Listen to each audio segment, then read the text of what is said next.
which coach has the most to prove to the school and the boosters and the fans in the 2022 season? He wrote 23, but I'm saying 2022 season.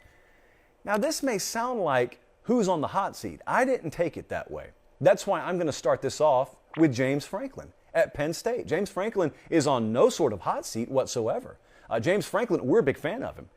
But yet that's why we are suggesting he has a lot to prove in 2022. I don't think he'd disagree with this. I think if he were sitting here, he'd kind of echo the sentiment, actually. So James Franklin, what he has to prove is the ability to maintain consistency once they get into the season. You know, this past year, for example, they started off well. They had injury at the quarterback position. I understand that there are very few teams out there built to withstand that.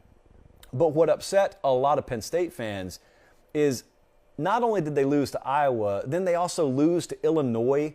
And a Penn State fan would rightly tell you, injured quarterback or not, especially if we got a backup that's been on campus multiple years, even if Will Levis left us, our former backup, and went to Kentucky, yes, it put us in a bad way. But there is no world, injury or not, where we should be losing to Illinois at home.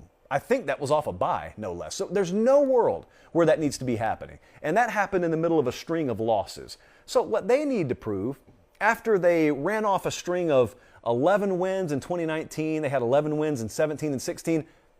After that, then you dip down to 4-5 in the COVID year and 7-6 this past year. They need to get back up there into knocking on that 10-win per year range, but they need to be consistent. There doesn't need to be a dip. So James Franklin, I'll put him on that list. Mike Norvell, Florida State head coach, is on this list. And to me, again, this is not a hot seat list, so don't misunderstand me. What Mike Norvell needs to show is simply growth. And the reason I make it so generic is because it deals with the entire spectrum of the program. I'm not focused on any one part. In other words, 8 wins, the old snowman, like we said earlier in the show, they just need to improve everywhere, incrementally improve everywhere.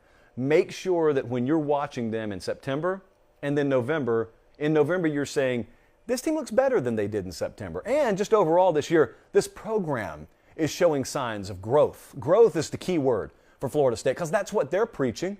They're preaching process and they're preaching growth. Year 2 was a crapshoot. Year 3, I should see it. I should see growth down there. I think I will. So I think I'm going to affirm a lot of this come fall.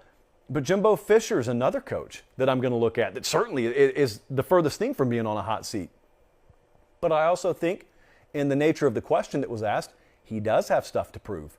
He does have a lot of validating to give those boosters and that fan base out there. They just went 8-4 this past year. They lost their quarterback too. They beat Alabama though. And so, you know, they were coming off a year where they had gone to the Orange Bowl. In that 2020 season, I think it was, they went 8-1 or 9-1, counting the bowl win. That was the year I was referencing. Double-digit wins is where they should be. I think those win totals that got put out the other day had A&M at 9. They ought to be a double-digit win per year team. From this point forward, that's what they ought to be. That ought to be their floor. And there are only about 3 or 4 programs that can talk like that. Bama's been there. Georgia's there now. Ohio State's been there. Clemson's been there. That's where A&M needs to be. You recruit like they're recruiting, that's where you need to be. You need to be at such a level where the starting point is 10 wins because you're going to outclass everyone roster-wise you face every week unless you face an Alabama. And you'll be competitive with even the Alabamas of the world. Certainly if you're recruiting like they are, you may even, dare I say, take the field before too much longer and have a slight advantage over them. What kind of world would that be? Not there yet. What kind of world would that be, though? So double-digit wins, that's where they need to be. We'll see. We'll see what they perform like this year. And lastly, Jeff Collins at Georgia Tech has a lot to show, the fan base there. They were, I felt like, and they felt like, they were very close in a lot of areas this past year, but that word doesn't mean a whole lot. In that industry, it doesn't mean a whole lot. And in this sport, it really doesn't mean a whole lot. It's just competitive at the highest levels.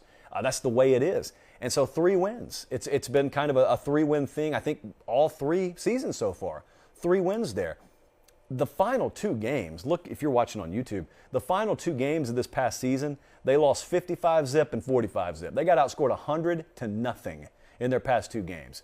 A lot of the coaching staff got overturned, not the head coaching position, but a lot of the remainder of the staff got overturned. They brought in some new faces, some you'd recognize, others you wouldn't. A turnaround. is the word they need there. And unfortunately, we're talking about it in year 4, but a turnaround is what they need there. James Franklin, Mike Norvell, Jimbo Fisher, and Jeff Collins are the 4 names that I'm focused on there.